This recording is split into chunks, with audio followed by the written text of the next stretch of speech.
Existe un momento en la historia del pensamiento humano en el que todo se derrumba, un instante preciso, apenas perceptible, donde las certezas milenarias se quiebran como cristal bajo el peso de una pregunta honesta.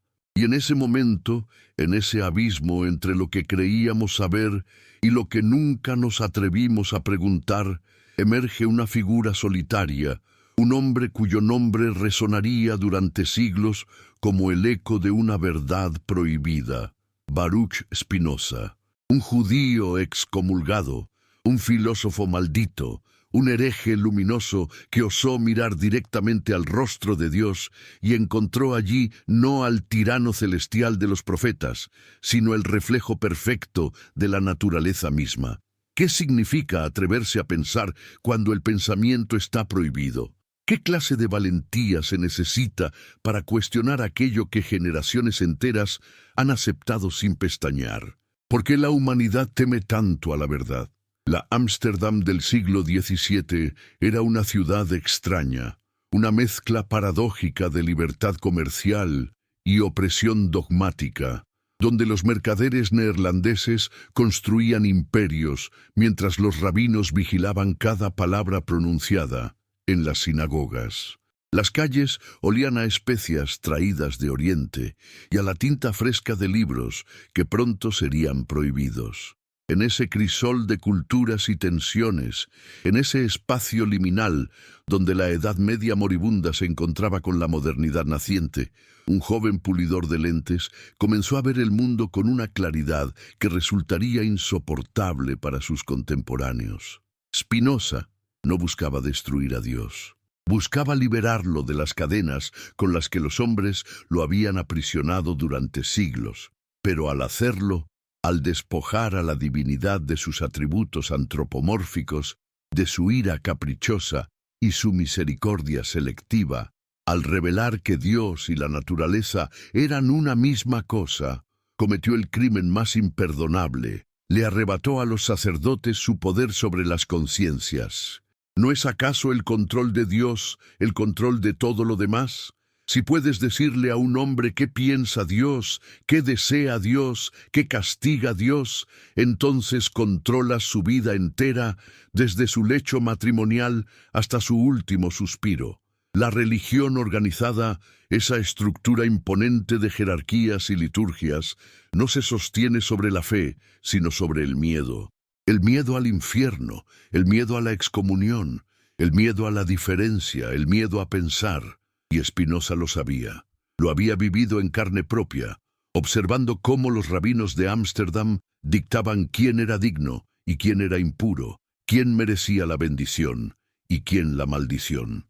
Había visto cómo la comunidad judía, refugiada en tierras extrañas, después de siglos de persecución, había replicado exactamente las mismas estructuras de opresión que los habían expulsado de España y Portugal. Los oprimidos se habían convertido en opresores, las víctimas en verdugos, y todo en nombre de Dios. Pero, ¿qué clase de Dios necesita intermediarios? ¿Qué clase de verdad requiere sacerdotes para ser comprendida? Si Dios es infinito, si es realmente omnipresente y omnisciente, ¿por qué necesitaría que un grupo selecto de hombres interpretara su voluntad? La respuesta es devastadoramente simple: no lo necesita. Son los hombres quienes necesitan esa interpretación, esa mediación, esa distancia entre lo divino y lo humano, porque solo a través de esa distancia pueden ejercer su dominio. El sacerdote, el rabino, el imán, el papa, todos ellos son guardianes de un misterio que no existe, fabricantes de un abismo artificial entre el creyente y la verdad. Y Spinoza, con su ética geométrica y su tratado teológico-político, estaba a punto de dinamitar ese abismo para siempre. Imagina el escándalo, imagina el terror que debió recorrer las sinagogas y las iglesias cuando empezaron a circular sus ideas. Un hombre declarando que la Biblia no era la palabra literal de Dios, sino un texto humano, lleno de contradicciones, escrito en contextos históricos específicos por autores con agendas políticas muy concretas. un filósofo afirmando que los milagros no existen porque violarían las leyes eternas de la naturaleza que Dios mismo estableció y no puede romper sin contradecirse. Un pensador demostrando que el libre albedrío es una ilusión, que todo lo que existe sigue una cadena de causas necesarias, que el bien y el mal son construcciones humanas sin fundamento metafísico. ¿Cómo no iban a excomulgarlo? ¿Cómo no iban a quemar sus libros? ¿Cómo no iban a borrar su nombre de todos los registros, a maldecirlo con la más terrible de las maldiciones hebreas, el herem? El 27 de julio de 1656, en la sinagoga portuguesa de Ámsterdam, se pronunció contra Baruch Spinoza una excomunión que aún resuena en los pasillos de la historia. Las palabras fueron brutales, casi literalmente apocalípticas. Maldito sea de día y maldito sea de noche. Maldito cuando se acuesta y maldito cuando se levanta. Maldito cuando sale y maldito cuando entra. Que el Señor no lo perdone jamás. Que la ira y el furor del Señor ardan contra este hombre y traigan sobre él todas las maldiciones escritas en el libro de la ley. Que su nombre sea borrado de debajo del cielo. Nadie podía hablarle. Nadie podía acercarse a él a menos de 4 codos. Nadie podía leer nada escrito por su mano. A los 23 años, Spinoza fue expulsado no solo de su comunidad, sino de la propia humanidad, al menos según los estándares de quienes creían poseer la verdad absoluta. ¿Y qué hizo Spinoza ante semejante veredicto? ¿Se arrepintió? ¿Suplicó perdón? ¿Renunció a sus ideas para volver al redil? No. Siguió puliendo lentes, siguió escribiendo, siguió pensando, porque había descubierto algo que ninguna maldición podía arrebatarle: la libertad interior que viene de comprender las causas necesarias de todas las cosas. Había alcanzado lo que él mismo llamaría la visión subespecie aeternitatis, ver la realidad desde el punto de vista de la eternidad, donde las categorías humanas de premio y castigo, de culpa y redención, se disuelven como niebla ante el sol del mediodía. ¿No será que la verdadera fe comienza cuando las certezas se quiebran? ¿No será que la libertad auténtica emerge solo cuando dejamos de buscar la aprobación de dioses inventados, a imagen y semejanza de nuestros propios miedos? Pero volvamos al inicio, al momento preciso en que Spinoza comenzó a sospechar que algo andaba mal con las Sagradas Escrituras. No fue un rayo de iluminación mística, fue algo mucho más prosaico y por eso mismo más devastador. Fue la lectura atenta, escrupulosa, honesta del texto mismo. Mientras los rabinos recitaban el Pentateuco con reverencia ciega, Spinoza lo leía con los ojos de un filósofo entrenado en la lógica aristotélica y la duda cartesiana. Y lo que vio lo dejó perplejo. Las contradicciones eran evidentes para cualquiera dispuesto a mirar. ¿Cómo podía Moisés haber escrito su propia muerte en Deuteronomio? ¿Cómo explicar que el estilo literario cambiara radicalmente de un libro a otro si el autor era el mismo? ¿Por qué había 2 relatos de la creación completamente diferentes en Génesis? ¿Por qué Dios aparecía a veces como un ser corpóreo que camina por el jardín del Edén en la brisa de la tarde y otras como una presencia incorpórea que nadie puede ver sin morir? Estas preguntas no eran nuevas. Antes de Spinoza, otros habían notado las inconsistencias. Ibn Ezra, el sabio medieval judío, había dejado caer sutiles insinuaciones en sus comentarios bíblicos, pero nadie se había atrevido a llevar la crítica hasta sus consecuencias lógicas últimas.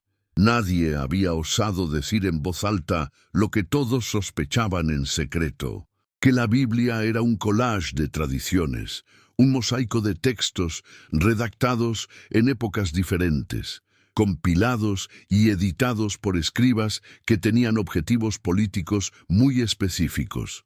Spinoza fue el primero en aplicar al texto sagrado los mismos criterios de análisis que se aplicaban a cualquier otro documento histórico. Y al hacerlo, inauguró algo que hoy llamamos crítica bíblica, pero que en su época era simplemente blasfemia. ¿Por qué la Iglesia teme más a las dudas que a las herejías? Porque la herejía propone otra verdad, otro dogma, otra certeza. Pero la duda honesta y radical, socava los cimientos mismos del edificio. Una herejía puede ser combatida con otra verdad revelada, con otro concilio, con otra bula papal. Pero ¿cómo combates la pregunta misma? ¿Cómo derrotas el escepticismo metodológico que exige evidencias en lugar de aceptar autoridades? La única manera es prohibiéndolo, silenciándolo, quemándolo si es necesario. Y eso fue exactamente lo que intentaron hacer con Spinoza y sus ideas. Pero las ideas, como él bien sabía, no pueden ser quemadas. Pueden ser prohibidas, censuradas, olvidadas por generaciones, pero siempre regresan, porque están arraigadas en la naturaleza misma de la razón humana. El Tratado Teológico Político de Spinoza, publicado anónimamente en 1670, fue inmediatamente prohibido en casi toda Europa. Los teólogos católicos y protestantes, normalmente enemigos irreconciliables, se unieron en su condena. ¿Qué contenía este libro tan peligroso? Contenía la aplicación sistemática del método crítico histórico a las Escrituras. Contenía la afirmación de que los profetas eran hombres con imaginación vívida, pero no necesariamente con conocimiento filosófico superior. Contenía la idea revolucionaria de que la religión debía servir a la justicia y la caridad, no al control político. Contenía, sobre todo, la separación radical entre fe y razón, entre teología y filosofía, estableciendo que cada una tiene su propio dominio y que confundirlas conduce inevitablemente al oscurantismo. Pero lo más subversivo, lo verdaderamente peligroso, era su análisis de cómo surgieron las religiones organizadas. Spinoza argumentaba que los profetas no recibían verdades metafísicas de Dios, sino que imaginaban imágenes y escenas acordes con sus creencias previas y el contexto cultural en el que vivían. Por eso Dios le hablaba a Moisés de una manera y a Isaías de otra. Por eso los mandamientos dados a los hebreos eran tan diferentes de los principios universales de la razón, porque no eran leyes eternas, sino regulaciones históricas diseñadas para un pueblo específico en circunstancias específicas. El judaísmo, el cristianismo, el islam, todas las religiones reveladas eran construcciones humanas, adaptaciones de la necesidad humana de orden y significado a contextos particulares. No eran mentiras exactamente, pero tampoco eran verdades universales. Eran narrativas útiles para organizar sociedades, para crear cohesión tribal, para justificar el poder de reyes y sacerdotes. ¿Qué significa que un dogma se derrumbe ante la razón? Significa que nunca fue verdadero en primer lugar, o al menos no en el sentido que sus defensores reclamaban. Un dogma es una verdad que se mantiene por decreto, por autoridad, por tradición. Pero la verdad auténtica, la verdad filosófica, no necesita ser defendida. Se sostiene por sí misma. Se demuestra por su coherencia interna y su correspondencia con la realidad observable. Cuando un dogma se derrumba ante el escrutinio racional, lo único que cae es la ilusión de su necesidad, y con esa ilusión cae también el poder de quienes la habían sostenido durante siglos. Por eso los inquisidores perseguían a los herejes con tanta ferocidad. No defendían a Dios. Dios no necesita defensores. Defendían su propio poder, su propia relevancia, su propio derecho a decirle a los demás cómo vivir y cómo morir. Spinoza veía todo esto con una claridad cristalina. Había estudiado la historia de las religiones, había leído a los filósofos árabes medievales que habían intentado reconciliar la razón griega con la revelación coránica. Había estudiado a Maimónides y su interpretación alegórica de la Torá. Sabía que el conflicto entre fe y razón no era nuevo, que había desgarrado el pensamiento humano durante milenios. Pero mientras otros habían intentado armonizar ambas, construyendo complejos sistemas de doble verdad o interpretación alegórica, Spinoza optó por la honestidad brutal. La fe y la razón son incompatibles cuando la fe exige la aceptación de proposiciones irracionales. Y la mayoría de los dogmas religiosos son exactamente eso, irracionales. No en el sentido de que sean necesariamente falsos, sino en el sentido de que están más allá o en contra de lo que la razón puede aceptar sin evidencia. Piensa en los milagros. Toda religión revelada los necesita como prueba de su autenticidad. Moisés divide el Mar Rojo. Jesús resucita a Lázaro. Mahoma viaja a Jerusalén en una noche. Son eventos que violan las leyes naturales, demostrando supuestamente que Dios está del lado de quien los realiza. Pero Spinoza planteaba una pregunta devastadora. Si Dios estableció las leyes de la naturaleza, si estas leyes son expresión de su propia esencia necesaria, ¿cómo podría violarlas sin contradecirse? Un milagro, en el sentido tradicional, implicaría que Dios es imperfecto, que tuvo que corregir su propia obra, que no fue suficientemente sabio o poderoso para establecer leyes que funcionaran en todos los casos. Por lo tanto, o los milagros no ocurrieron y son embellecimientos míticos, o ocurrieron, pero tienen explicaciones naturales que simplemente desconocemos. En cualquier caso, no pueden ser prueba de nada sobrenatural. Esta lógica era devastadora para las autoridades religiosas. Si los milagros no prueban nada, ¿qué queda de la autoridad de las Escrituras? ¿Qué queda del estatus especial de los profetas y los apóstoles? Spinoza respondía, queda el mensaje ético, la llamada a la justicia y la caridad. Ese es el núcleo verdadero de todas las religiones, lo que realmente importa. Todo lo demás, las ceremonias, los rituales, las vestimentas especiales, las prohibiciones alimenticias, son adaptaciones históricas sin valor universal. Ayudaron a mantener unida a la comunidad judía en el exilio, sí. Sirvieron para diferenciarla de sus vecinos paganos, cierto. Pero no tienen nada que ver con la verdad filosófica sobre Dios y la naturaleza. Son, en el mejor de los casos, herramientas pedagógicas para personas que no pueden alcanzar la comprensión racional. Y en el peor, son instrumentos de control social. ¿Y quién decide qué es una herramienta pedagógica y qué es un instrumento de control? Los que tienen el poder de interpretar. Los sacerdotes, los rabinos, los teólogos.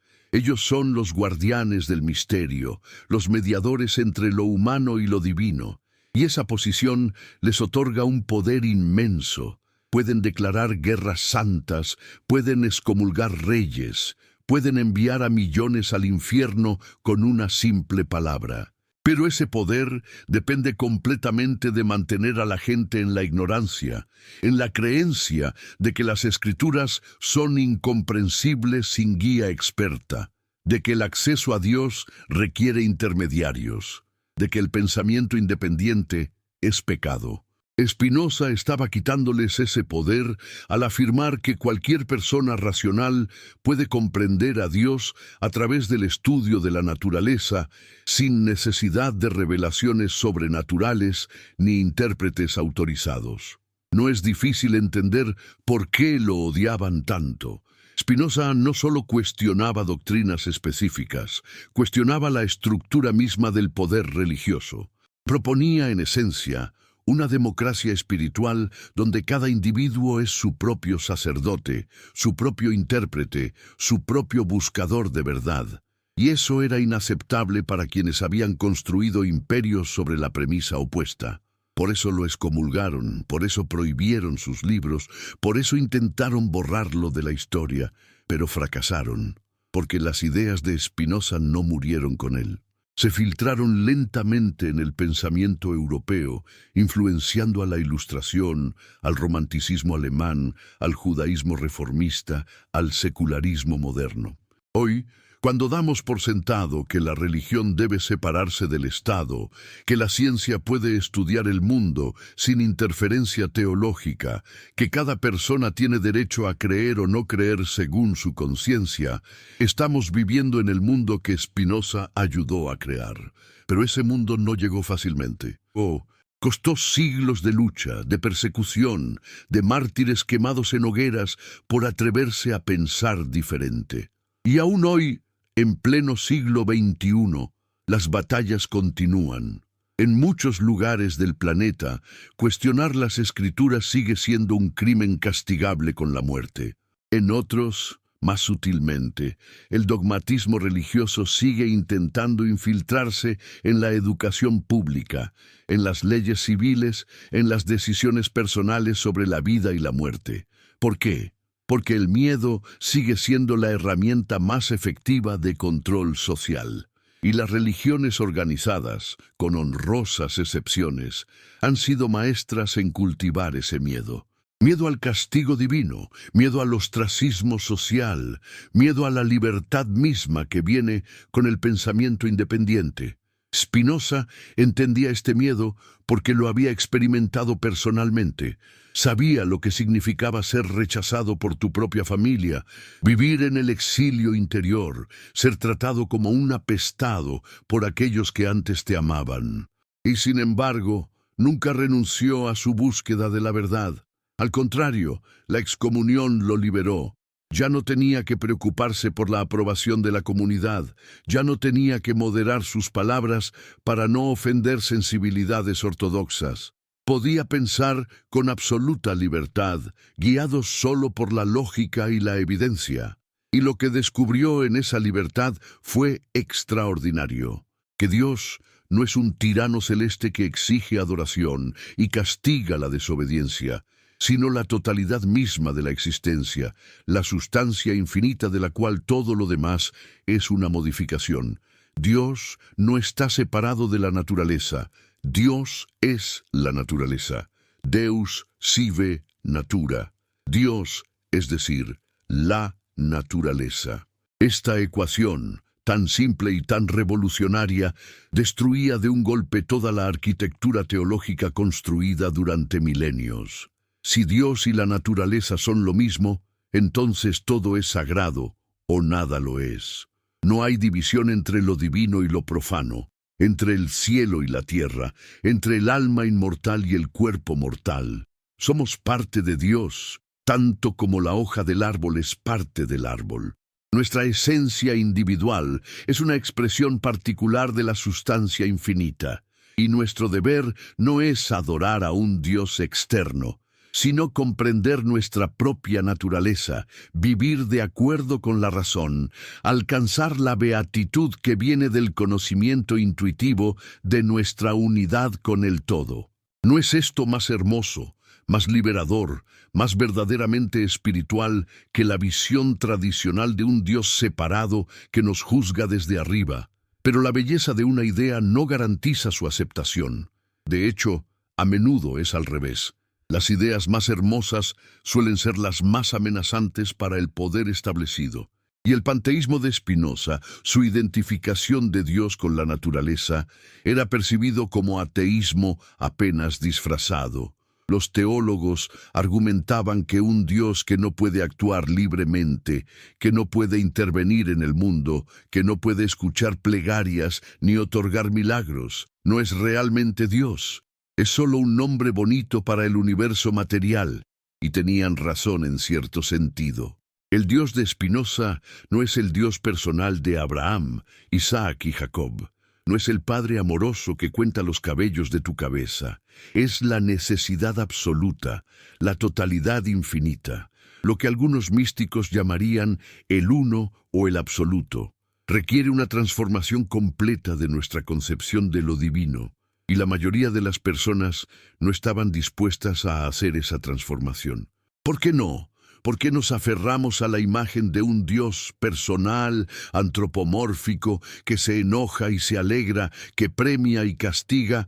Porque es reconfortante, porque nos hace sentir importantes. Si Dios se preocupa por nosotros individualmente, si escucha nuestras plegarias, si tiene un plan específico para cada vida, entonces nuestra existencia tiene significado cósmico. Pero si Dios es simplemente la totalidad de lo que existe, operando según leyes necesarias e impersonales, entonces somos solo una gota en un océano infinito.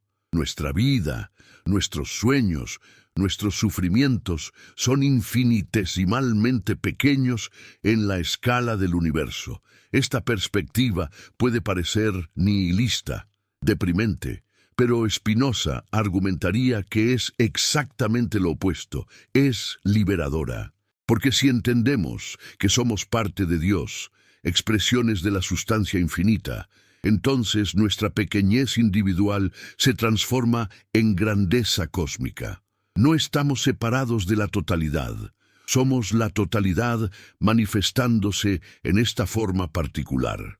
Déjame hacerte una pregunta. Donde quiera que estés en este momento, tal vez estés en tu casa, en tu ciudad, en tu país, mirando estas palabras aparecer en una pantalla, desde Buenos Aires o Ciudad de México, desde Madrid o Bogotá, desde Sao Paulo o Lima. ¿Qué hora es allí donde estás? ¿Es de madrugada, con el silencio pesado de la noche envolviendo tu soledad? ¿Es mediodía, con el sol en su cenit, recordándote la brevedad del tiempo? ¿Es el atardecer, esa hora ambigua donde el día muere y la noche nace? Escribe en los comentarios desde dónde nos acompañas en este viaje filosófico, desde qué rincón del mundo compartes este momento de reflexión. Y si estas palabras resuenan en ti, si algo de lo que exploramos juntos toca una fibra de verdad en tu conciencia, compártelo con alguien cercano, con ese amigo que todavía se atreve a pensar, con esa persona que no teme las preguntas incómodas. Porque la verdad, como decía Spinoza, es su propia norma. No necesita ser impuesta, solo necesita ser compartida, ofrecida, sembrada en mentes dispuestas a recibirla. Y quizás, al compartir estas reflexiones, al abrir este espacio de cuestionamiento honesto, las bendiciones que buscamos no vendrán de un cielo lejano, sino de aquí mismo, de la conexión genuina entre seres humanos que se atreven a dudar juntos. Volvamos a Spinoza en su taller de lentes. Imagínalo allí, puliendo cristales con precisión matemática, tallando superficies curvas que permitirían a otros ver más lejos, ver más claro. Hay una metáfora perfecta en esa imagen. Spinoza pasaba sus días literalmente creando instrumentos de visión mejorada, y su filosofía hacía exactamente lo mismo, pero para el ojo de la mente. Pulía las lentes del entendimiento, eliminaba las distorsiones introducidas por la superstición y el dogma, permitía una visión clara de la realidad tal como es, no como nos gustaría que fuera. Y lo que veía a través de esas lentes filosóficas era un universo de belleza austera, de necesidad implacable, de orden matemático. Un universo donde no hay lugar para el capricho divino ni la intervención milagrosa, pero donde cada cosa fluye de la esencia de Dios, con la misma certeza con que las propiedades del triángulo fluyen de su definición. Esta visión geométrica de la realidad, esta ética more geométrico, demostrada según el orden geométrico, es quizás la contribución más duradera de Spinoza. Aplicó a la metafísica y la ética el mismo método que Euclides había aplicado a la geometría. Partir de definiciones y axiomas evidentes, deducir teoremas con rigor lógico, construir un sistema coherente donde cada proposición se sigue necesariamente de las anteriores. El resultado es un libro casi incomprensible para el lector casual, pero de una belleza formal extraordinaria para quien logra penetrar su superficie. La ética no es un sermón, Es una arquitectura de conceptos, un edificio de cristal donde cada pieza encaja perfectamente con las demás. Y la conclusión a la que conduce es tan simple como radical. La libertad humana consiste en comprender nuestra necesidad, la felicidad en aceptar nuestra naturaleza, la salvación en el conocimiento de Dios, que es conocimiento de la naturaleza, que es conocimiento de nosotros mismos. ¿Suena circular? Lo es, pero no viciosamente circular. Es la circularidad de la verdad que se contiene a sí misma, que no necesita fundamentación externa. Como el ouroboros, la serpiente que se muerde la cola, el sistema de Spinoza se sostiene a sí mismo. O te convence completamente o no te convence en absoluto. No hay punto intermedio. No puedes aceptar una parte y rechazar otra, porque todo está entrelazado con una lógica férrea. Si aceptas que existe solo una sustancia y que esa sustancia es Dios, entonces debes aceptar que todo lo que existe es una modificación de esa sustancia. Y si aceptas eso, entonces debes aceptar que lo que llamamos mente y cuerpo son aspectos de la misma cosa, que lo que llamamos voluntad es en realidad comprensión, que lo que llamamos libertad es necesidad comprendida. Es un sistema que no tolera componendas ni medias tintas, y precisamente por eso fue tan peligroso. Otros filósofos habían cuestionado aspectos de la ortodoxia religiosa mientras mantenían otros intactos. Habían criticado la corrupción de la Iglesia mientras defendían los dogmas fundamentales. Habían rechazado el literalismo bíblico mientras se aferraban a la inmortalidad del alma. Pero Spinoza barrió con todo. No dejó nada en pie. El Dios personal, rechazado. Los milagros, imposibles. El libre albedrío, ilusorio. La inmortalidad personal, absurda. El premio y el castigo en el más allá, infantil. La elección divina de un pueblo específico, provincial. La revelación sobrenatural, innecesaria. No había nada sagrado que no sometiera al escalpelo de la razón. Y cuando terminó, lo único que quedaba era la naturaleza misma, elevada a la categoría de lo divino, pero despojada de toda la parafernalia teológica que la humanidad había acumulado durante milenios. ¿Era esto ateísmo? Spinoza lo habría negado vehementemente. Él amaba a Dios, lo amaba con amor intelectual, amor Dei intellectualis. Pero su Dios era tan diferente del Dios tradicional que sus contemporáneos tenían razón al verlo como una negación encubierta.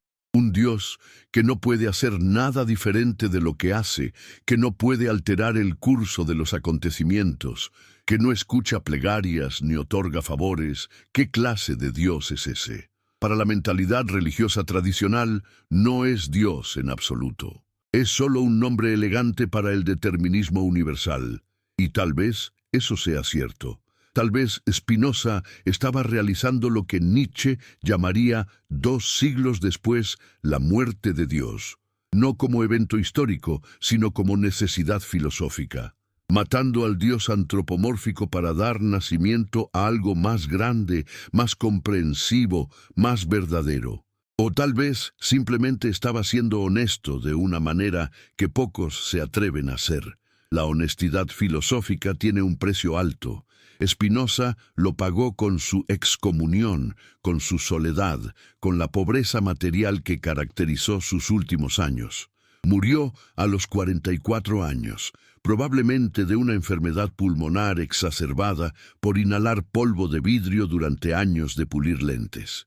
Murió casi solo, acompañado solo por el médico que lo atendía y un puñado de amigos fieles. No tuvo entierro religioso. No tuvo lápida con su nombre, no tuvo reconocimiento oficial de ninguna institución. Y sin embargo, en esa muerte solitaria, hay una dignidad que contrasta agudamente con las pomposas ceremonias fúnebres de obispos y cardenales. Murió fiel a sí mismo, sin comprometer sus principios, sin arrepentirse de las verdades que había descubierto. ¿No es esa la única forma de morir que vale la pena? ¿No es mejor morir solo pero libre que rodeado de multitudes, pero encadenado a mentiras reconfortantes. Las mentiras reconfortantes. Ahí está la clave. La religión organizada ofrece consuelo, ofrece certezas en un mundo incierto, ofrece significado en un universo aparentemente absurdo, ofrece la promesa de que la muerte no es el final, de que nos reencontraremos con nuestros seres queridos, de que la justicia prevalecerá al final aunque no lo haga ahora. Y la gente necesita desesperadamente estas promesas. El miedo a la muerte, el horror al vacío, la angustia existencial que viene con la conciencia de nuestra finitud son fuerzas tremendas. Y las religiones canalizan esas fuerzas, las domestican, las convierten en obediencia. Haz lo que te decimos y vivirás eternamente. Cuestiona y arderás para siempre. Es un trato simple, brutal, efectivo, y ha funcionado durante milenios, precisamente porque toca los miedos más profundos del alma humana. Spinoza nos confronta con esta verdad incómoda, que preferimos el consuelo a la verdad, la certeza ilusoria a la duda honesta, la mentira reconfortante a la realidad desnuda. Y no lo digo como juicio moral, es comprensible, es humano. Enfrentar el vacío sin red de seguridad, aceptar que tal vez no hay plan divino, que tal vez somos accidentes cósmicos en un universo indiferente, requiere un coraje que pocos poseen. Por eso, las religiones prosperan, no porque sean verdaderas, sino porque son necesarias. O al menos lo fueron durante la mayor parte de la historia humana, cuando la vida era corta, brutal y carente de sentido aparente.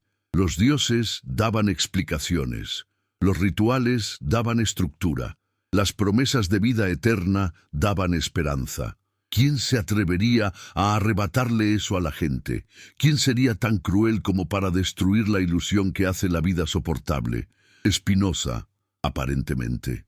Pero, ¿era crueldad lo que lo motivaba? ¿O era algo completamente diferente? Quizás lo que Spinoza ofrecía no era la destrucción del consuelo, sino su transformación. Un consuelo basado no en la fantasía de la inmortalidad personal, sino en la comprensión de nuestra participación en lo eterno.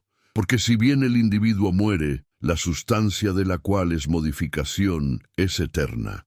La materia de la que estamos hechos, la energía que nos anima, no desaparece con la muerte.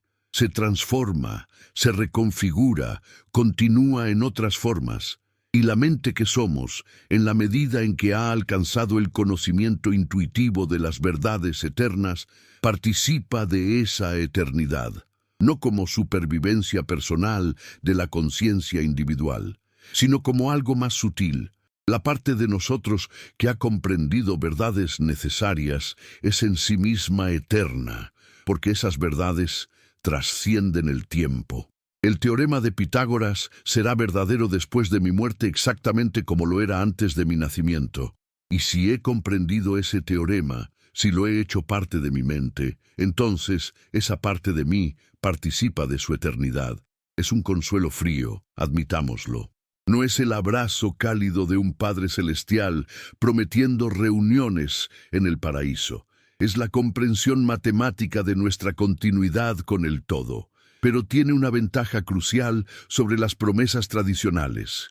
Es verificable, es coherente con lo que sabemos sobre el universo, no requiere la suspensión de la razón, y para Spinoza eso valía más que todos los paraísos imaginados. Porque vivir en la verdad, aunque sea una verdad dura, es preferible a vivir en la ilusión, aunque sea una ilusión confortante. La libertad que viene del conocimiento supera el consuelo que viene de la ignorancia. ¿Estás de acuerdo? ¿O prefieres la dulce mentira a la amarga verdad? Es una pregunta que cada uno debe responder por sí mismo, y la respuesta revela mucho sobre quiénes somos realmente. Pero la religión no solo ofrece consuelo, también ofrece poder. Y aquí es donde el análisis de Spinoza se vuelve verdaderamente subversivo. Porque si la gente solo buscara consuelo personal en sus creencias religiosas, si la fe fuera realmente una relación privada entre el individuo y Dios, entonces habría poco conflicto. Cada cual podría creer lo que le diera paz, sin interferir con los demás. Pero eso no es lo que vemos en la historia. Lo que vemos son instituciones religiosas acumulando riqueza y poder político, declarando guerras en nombre de Dios, quemando herejes, conquistando continentes, esclavizando pueblos, todo supuestamente por la gloria divina. Y Spinoza preguntaba, ¿a quién beneficia realmente todo esto? ¿A Dios, que por definición es perfecto y no necesita nada? ¿O a los hombres que hablan en su nombre? La respuesta es obvia una vez que te atreves a formular la pregunta. La religión organizada beneficia a los organizadores. Los sacerdotes, los obispos, los papas, los ayatolás, todos ellos derivaban su autoridad de su supuesto acceso especial a la voluntad divina. Y esa autoridad se traducía en poder temporal muy real. El poder de absolver pecados, que se convirtió en el poder de vender indulgencias. El poder de interpretar las Escrituras, que se convirtió en el poder de justificar cualquier política conveniente. El poder de excomulgar, que se convirtió en el poder de destruir vidas y carreras. El poder de declarar guerras santas, que se convirtió en el poder de movilizar ejércitos para conquistas muy profanas. ¿Cómo no ver aquí un patrón de manipulación sistemática? ¿Cómo no reconocer que lo que se presentaba como servicio a Dios era en realidad servicio a sí mismos? Spinoza documentó este patrón meticulosamente en el Tratado Teológico Político. Mostró cómo los profetas hebreos eran tanto líderes religiosos como políticos, cómo sus profecías servían objetivos muy concretos de movilización nacional. Mostró cómo la ley mosaica no era solo código religioso, sino código civil y penal, diseñado para mantener la cohesión de las tribus israelitas durante su formación como pueblo.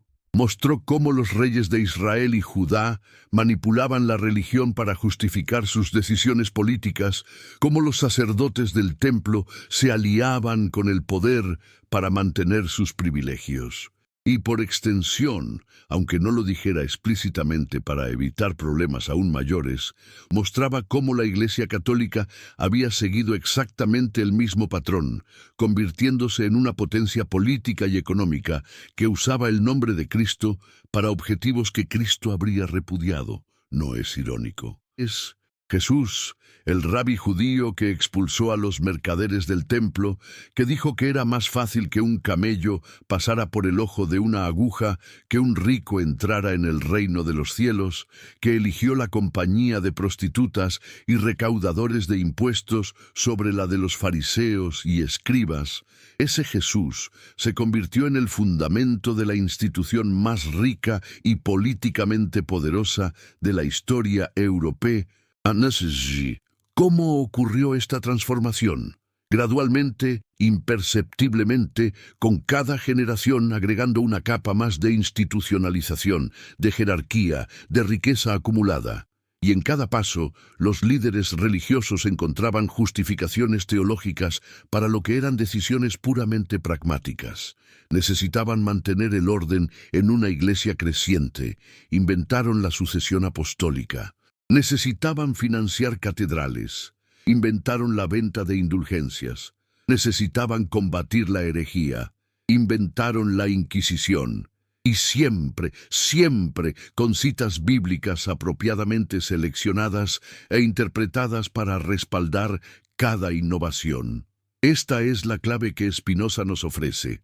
Las Escrituras pueden usarse para justificar casi cualquier cosa porque están llenas de contradicciones, porque fueron escritas en contextos muy diferentes, porque mezclan historia, mito, poesía, ley y profecía sin distinguir claramente entre ellos. En la Biblia puedes encontrar justificación para la guerra y para la paz, para la venganza y para el perdón, para la jerarquía y para la igualdad, para la obediencia ciega y para la resistencia profética. Todo está ahí. ¿Y quién decide qué pasaje es relevante para qué situación? Los intérpretes autorizados, los guardianes de la ortodoxia. los que tienen poder de definir qué es herejía y qué es verdad revelada. Y convenientemente, las interpretaciones que prevalecen son siempre las que consolidan el poder de los intérpretes. ¿Casualidad? Spinoza no lo creía. Veía aquí un patrón sistemático de autojustificación institucional. Tomemos un ejemplo concreto que Spinoza analizó brillantemente: la doctrina del pueblo elegido. Los judíos se consideraban elegidos por Dios, escogidos entre todas las naciones para una relación especial, portadores de una alianza única. Esta creencia fue crucial para mantener la identidad judía durante siglos de dispersión y persecución. Pero, ¿qué significa realmente ser el pueblo elegido?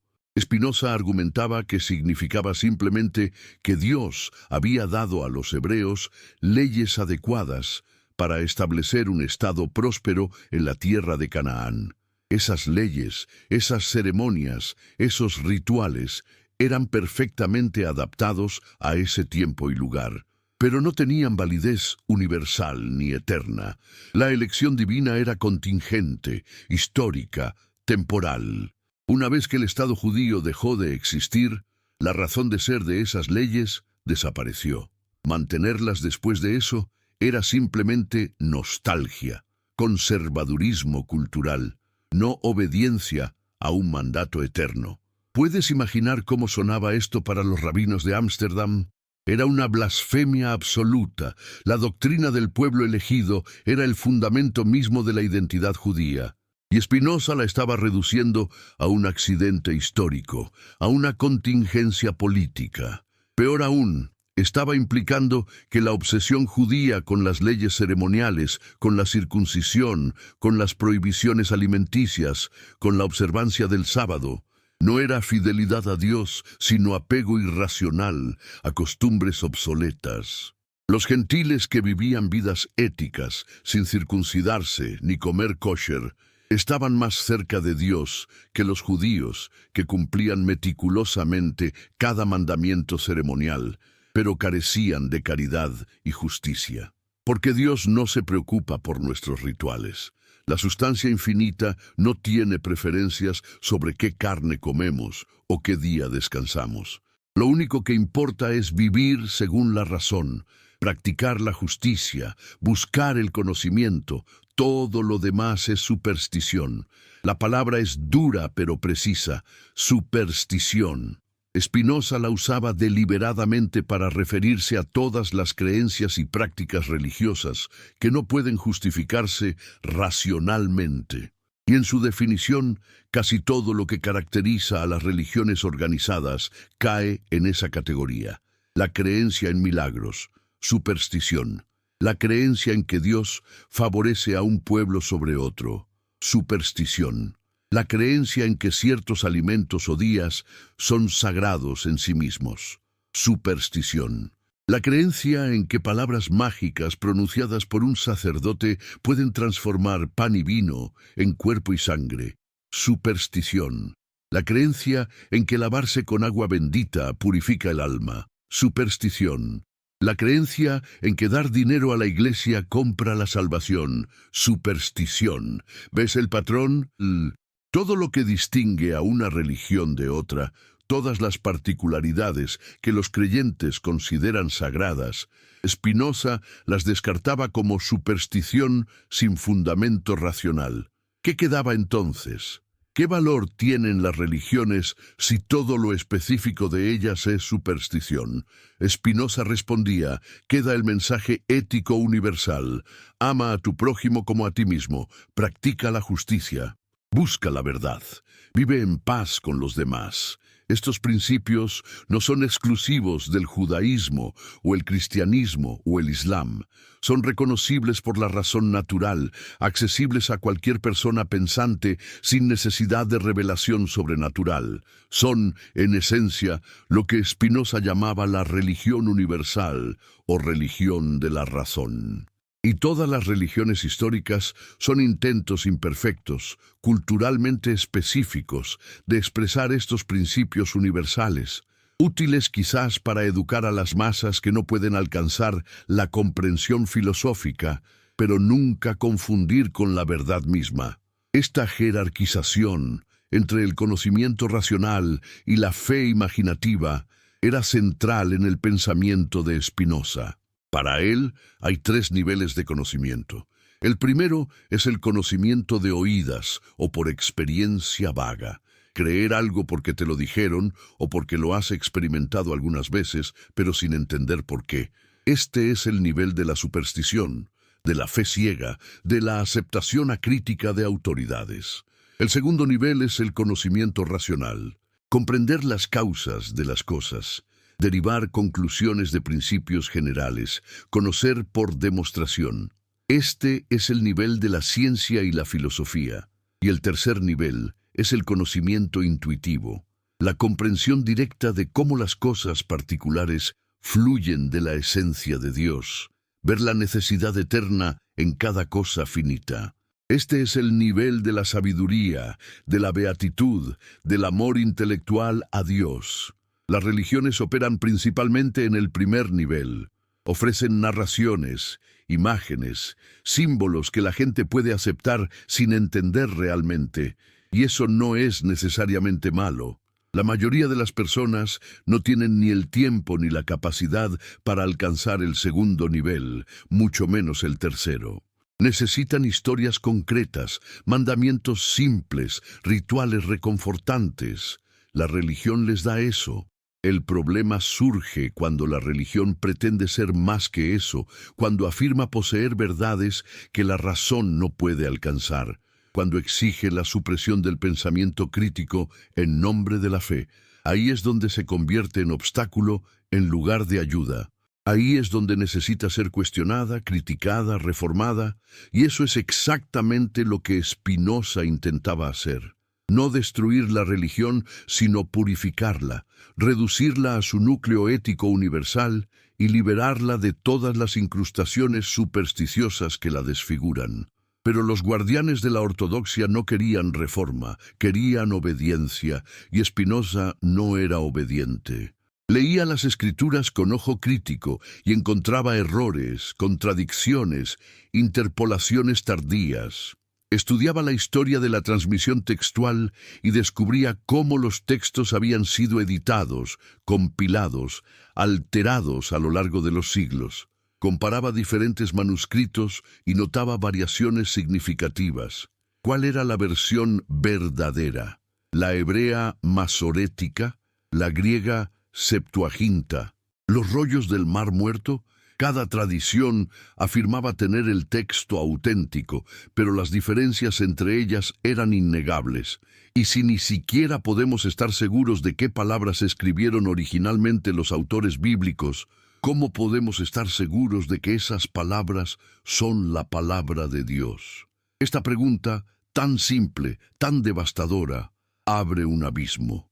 Si la Biblia es la palabra de Dios, debe ser perfecta, inerrante, consistente, pero si es imperfecta, contradictoria, producto de autores humanos en contextos históricos específicos, entonces, ¿qué autoridad tiene? Los teólogos respondían con la doctrina de la inspiración divina. Dios guió las manos de los escritores humanos, preservando la verdad esencial, a pesar de las imperfecciones del lenguaje humano. Pero Spinoza preguntaba, ¿cómo sabemos eso? ¿Dónde está la evidencia de que Dios inspiró estos textos y no otros? ¿Por qué la Biblia judeocristiana es inspirada pero no el Corán, o los Vedas, o los textos de Confucio? Cada tradición afirma inspiración divina para sus propias escrituras. ¿Todas tienen razón? ¿Ninguna? ¿Cómo decidimos? Sin un criterio externo a las tradiciones mismas, estamos atrapados en un círculo. La Biblia es verdadera porque es la palabra de Dios, y sabemos que es la palabra de Dios porque la Biblia lo dice. Spinoza rompió este círculo aplicando criterios externos.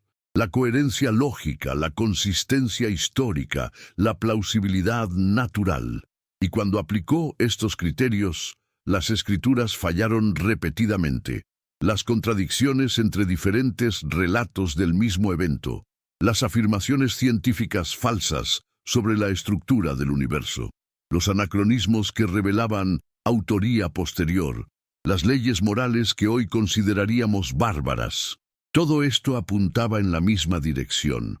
La Biblia es un documento humano, valioso como registro histórico y testimonio de la búsqueda humana de significado, pero no una revelación inerrante de verdades eternas.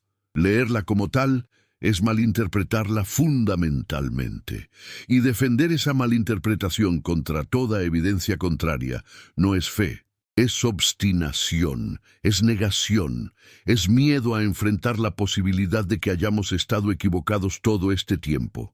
¿Por qué la Iglesia teme más a las dudas que a las herejías? Porque la herejía puede ser combatida con dogma, pero la duda corroe los cimientos mismos del dogma. Un hereje propone una verdad alternativa. Un escéptico cuestiona la posibilidad misma de verdades reveladas. El primero puede ser refutado con argumentos teológicos. El segundo no puede ser refutado porque rechaza las premisas de la teología misma. Solo puede ser silenciado. Y así lo intentaron con Spinoza. Lo excomulgaron esperando que eso lo redujera al silencio, que el ostracismo social quebrara su voluntad. Pero subestimaron su independencia. Un hombre que ha visto la verdad no puede dejar de verla por conveniencia social. La maldición rabínica no tenía poder sobre él porque ya no creía en el poder de las maldiciones. Las amenazas de condenación eterna no lo asustaban porque no creía en el infierno.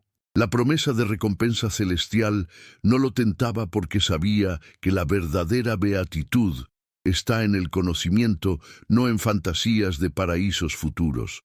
Esta libertad interior, esta autonomía radical del pensamiento, es quizás el legado más importante de Spinoza. No sus conclusiones específicas sobre Dios, o la naturaleza, o la ética, por importantes que sean, sino su ejemplo de cómo pensar, sin autoridad excepto la razón, sin miedo a las consecuencias, sin concesiones a la ortodoxia. Pensar hasta el final, seguir la lógica a donde quiera que conduzca, aceptar conclusiones aunque sean incómodas, y si esas conclusiones te separan de tu comunidad, si te convierten en paria, si te condenan a la soledad, aceptar ese precio como el costo necesario de la integridad intelectual. ¿Cuántos están dispuestos a pagar ese precio? ¿Cuántos preferimos la pertenencia confortable a la verdad incómoda? ¿Cuántos sacrificamos la honestidad intelectual en el altar de la aceptación social? Spinoza nos muestra que hay otra manera, que es posible vivir sin las muletas de la religión organizada, sin las certezas reconfortantes de la ortodoxia. Pero vivir así requiere una transformación profunda de nuestra relación con el miedo. Porque el miedo, más que la fe, ha sido el motor de la religión. Miedo a la muerte, miedo al castigo divino, miedo a la exclusión social, miedo a la libertad misma. Las religiones organizadas no causan este miedo, pero lo explotan magistralmente. Prometen protección contra lo que más tememos si solo obedecemos, si solo creemos, si solo pagamos, si solo nos sometemos. Y la mayoría de nosotros aceptamos el trato porque el miedo es más fuerte que el deseo de verdad. Preferimos la jaula dorada de la certeza dogmática a la intemperie aterradora de la duda radical. Pero Spinoza argumentaba que esta preferencia es irracional. El miedo no desaparece porque lo neguemos o lo reprimamos detrás de creencias reconfortantes. Solo desaparece cuando comprendemos su causa. Cuando vemos claramente que la muerte no es un mal, sino simplemente el fin natural de un modo finito de la sustancia infinita. Cuando entendemos que no hay castigo divino porque Dios no es un juez, sino la totalidad de lo que existe. Cuando reconocemos que la exclusión social duele solo mientras creemos, que necesitamos la aprobación de otros para tener valor. Cuando aceptamos que la libertad, con toda su responsabilidad aterradora, Es preferible a la esclavitud cómoda bajo autoridades externas. Estas comprensiones no eliminan el miedo mágicamente, pero lo transforman de terror paralizante en respeto racional por las fuerzas que operan en el universo. Llamaba a esto conocimiento adecuado versus conocimiento inadecuado. El conocimiento inadecuado nos hace esclavos de nuestras pasiones, de nuestros miedos, de las ideas confusas que nos bombardean desde afuera. Reaccionamos en lugar de actuar. Somos empujados por causas externas que no comprendemos, pero el conocimiento adecuado nos libera. No cambia las leyes de la naturaleza, no nos da poderes mágicos sobre nuestras circunstancias, pero cambia nuestra relación con esas circunstancias. Ya no somos víctimas pasivas del destino, somos participantes activos en el despliegue necesario de la realidad. Comprendemos por qué las cosas deben ser como son. Y esa comprensión trae una paz que ninguna promesa religiosa puede igualar. Es la paz que viene de ver el mundo claramente, sin ilusiones, sin esperanzas falsas, pero también sin miedos infundados. ¿Es esta una visión fría, desapasionada de la vida? Muchos lo han acusado de eso. Spinoza el racionalista, Spinoza el geómetra de las emociones, Spinoza el hombre sin corazón, que reduce el amor a conocimiento y la alegría a comprensión. Pero esa acusación malinterpreta completamente su proyecto. Spinoza no negaba las emociones. Las estudiaba con la misma precisión con que un científico estudia fenómenos naturales. ¿Por qué amamos? ¿Por qué odiamos? ¿Por qué nos alegramos o entristecemos? No por capricho arbitrario, sino por causas específicas que pueden ser comprendidas. Y esa comprensión no mata la emoción, la transforma. El amor basado en el conocimiento es más profundo, más duradero que el amor basado en la imaginación confusa. La alegría que viene de la comprensión es más estable que la alegría que depende de circunstancias externas. No estamos tratando de eliminar las emociones, sino de depurarlas, de transformarlas de pasiones que nos esclavizan en acciones que nos liberan. Y aquí tocamos el corazón ético del espinosismo. La libertad no consiste en hacer lo que queremos sin restricciones. Eso es solo esclavitud a nuestros deseos más superficiales. La libertad verdadera consiste en actuar desde nuestra propia naturaleza racional, en ser causa adecuada de nuestras acciones en lugar de mero efecto de causas externas. Y esto solo es posible cuando comprendemos las cadenas de causalidad que nos determinan. La paradoja es perfecta. Nos volvemos más libres cuando reconocemos que estamos completamente determinados, porque ese reconocimiento nos permite alinear nuestra voluntad con la necesidad del universo, en lugar de luchar inútilmente contra ella. Es como un nadador que deja de resistirse a la corriente y empieza a fluir con ella. No controla el río, pero tampoco es arrastrado pasivamente. Navega las aguas con maestría porque comprende su movimiento. Esta imagen del sabio espinosista navegando las aguas de la necesidad tiene una belleza austera. No es el santo cristiano que mortifica la carne esperando recompensa celestial. No es el asceta oriental que renuncia al mundo buscando la extinción del deseo. Es simplemente alguien que ha comprendido cómo funciona la realidad y ajusta su vida a esa comprensión. Busca el conocimiento porque el conocimiento aumenta su poder de actuar. Cultiva relaciones basadas en la razón común, porque esas relaciones son mutuamente beneficiosas. Evita el odio y la ira no porque sean pecados, sino porque son pasiones que disminuyen su capacidad de actuar. Busca la alegría no como fin en sí mismo, sino como síntoma natural del aumento de su perfección, de su poder de existir y actuar.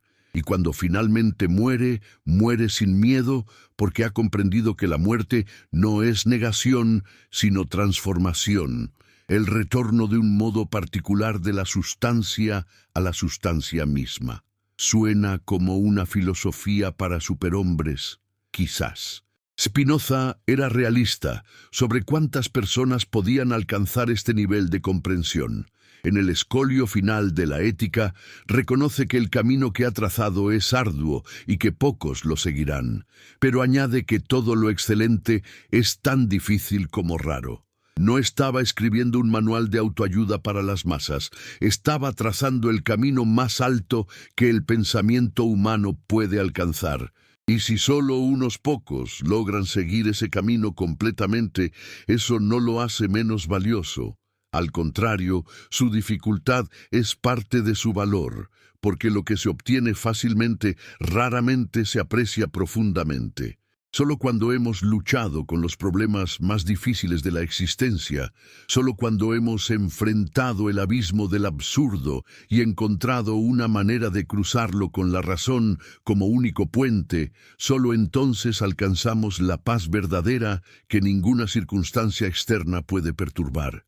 Y sin embargo, a pesar de este aparente elitismo, hay algo profundamente democrático en la visión de Spinoza. Porque aunque pocos alcancen el tercer nivel de conocimiento, todos pueden beneficiarse de sus principios básicos. No necesitas ser un filósofo para vivir éticamente, para practicar la justicia, para buscar el conocimiento en la medida de tus capacidades. La religión, cuando está purificada de superstición, puede servir como guía para quienes no pueden alcanzar la comprensión filosófica.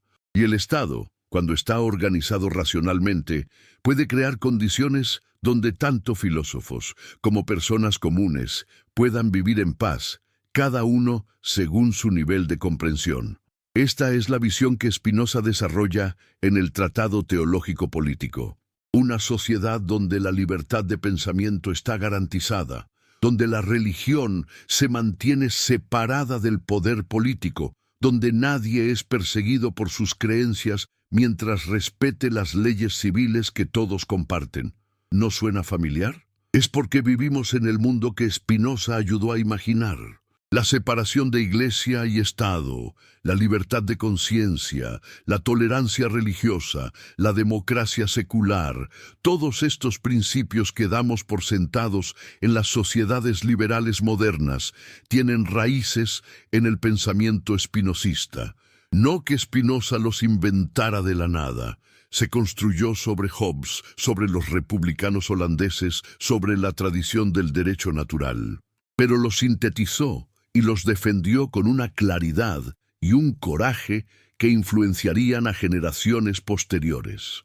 Los ilustrados franceses leyeron a Spinoza a escondidas, fascinados y horrorizados.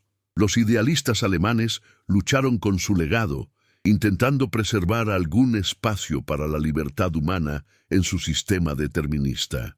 Los románticos lo rechazaron como demasiado frío, pero no pudieron ignorarlo.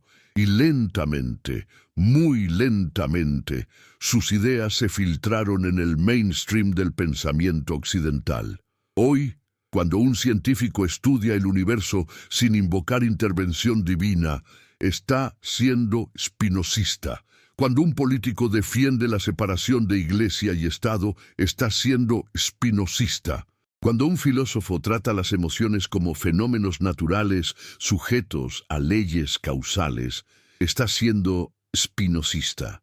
Cuando una persona rechaza las autoridades religiosas y busca la verdad por sí misma, está siendo spinozista. Spinoza perdió la batalla de su época. Murió marginado, prohibido, casi olvidado, pero ganó la guerra del largo plazo. Sus ideas sobrevivieron, evolucionaron, se incorporaron en la estructura misma del pensamiento moderno. Hoy nadie lo llama ateo maldito. Lo llamamos uno de los grandes racionalistas, un precursor de la Ilustración, un filósofo de importancia eterna. La ironía es deliciosa. El hombre que negaba la inmortalidad personal alcanzó una forma de inmortalidad que pocos logran, la inmortalidad de las ideas que transforman civilizaciones. Pero no celebremos demasiado pronto, porque aunque las ideas de Spinoza triunfaron en teoría, en la práctica el mundo sigue operando según principios muy diferentes. Las religiones organizadas siguen acumulando poder. Los dogmas siguen siendo impuestos con violencia en muchas partes del mundo.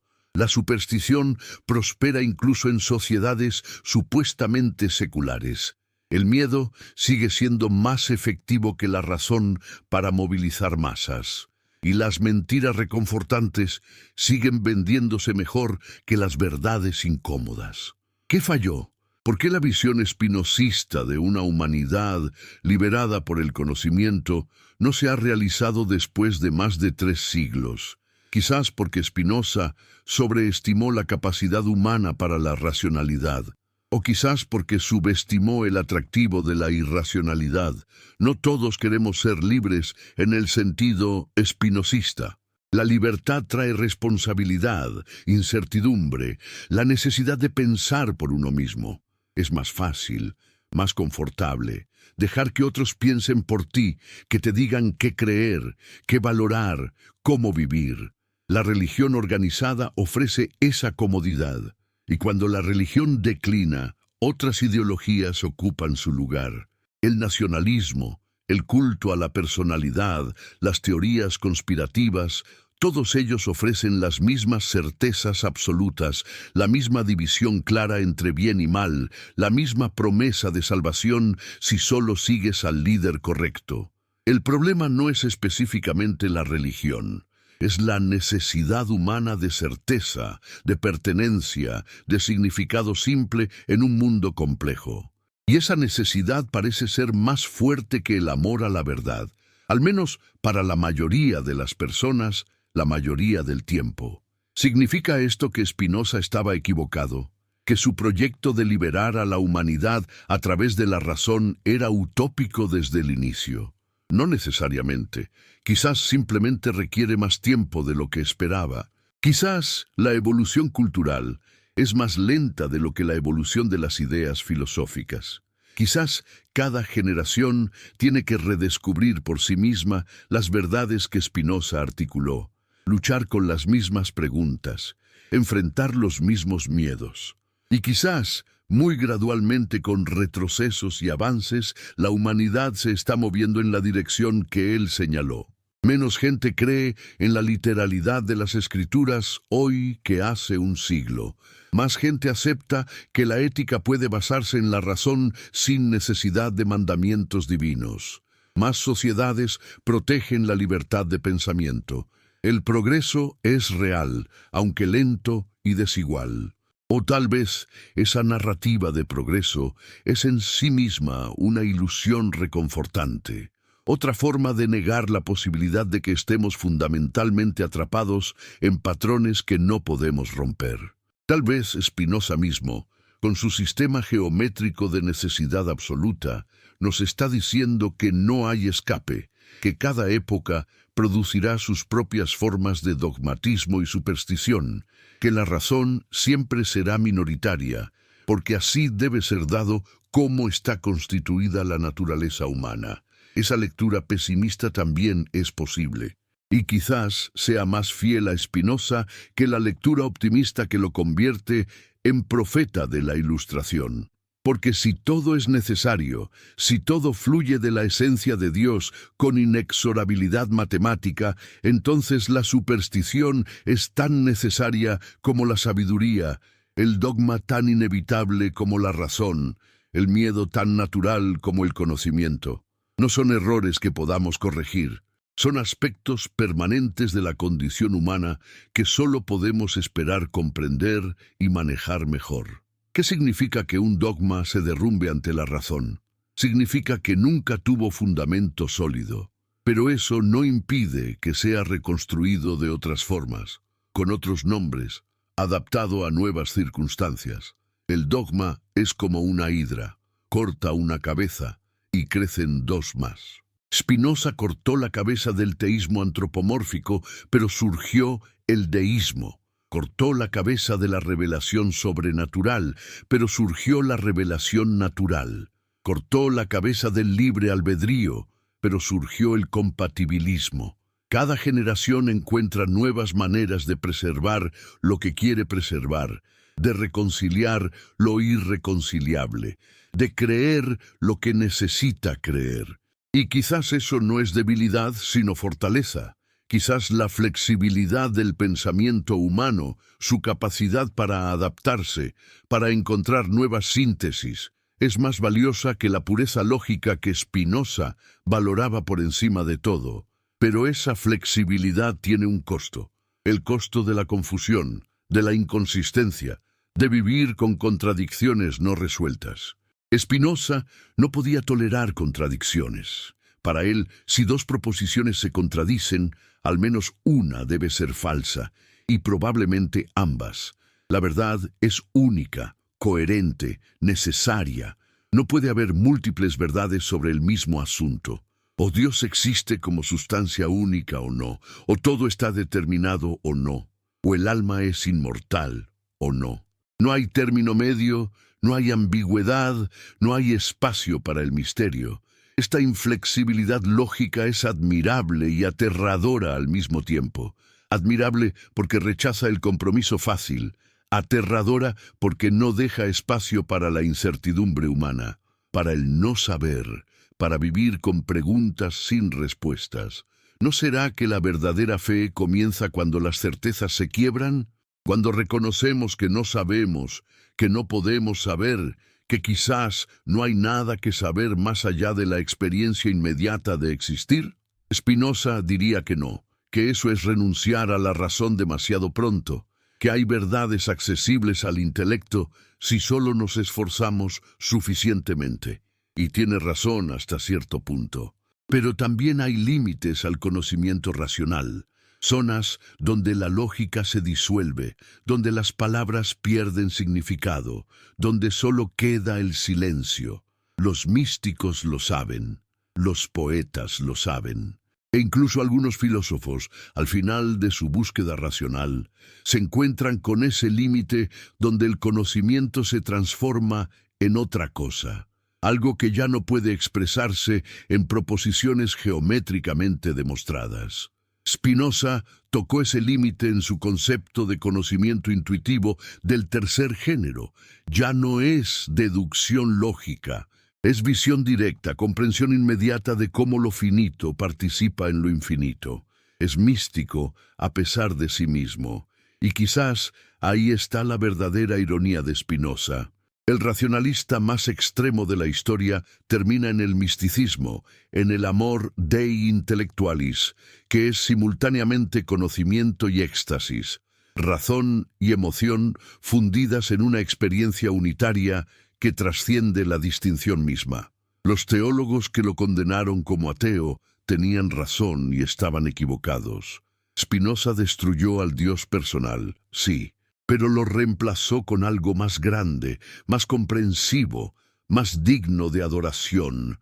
Un Dios que es todo, que contiene todo, en quien vivimos y nos movemos y tenemos nuestro ser. Un Dios que no juzga porque no está separado, que no castiga porque no puede estar en conflicto consigo mismo, que no premia porque ya lo es todo y no necesita nada.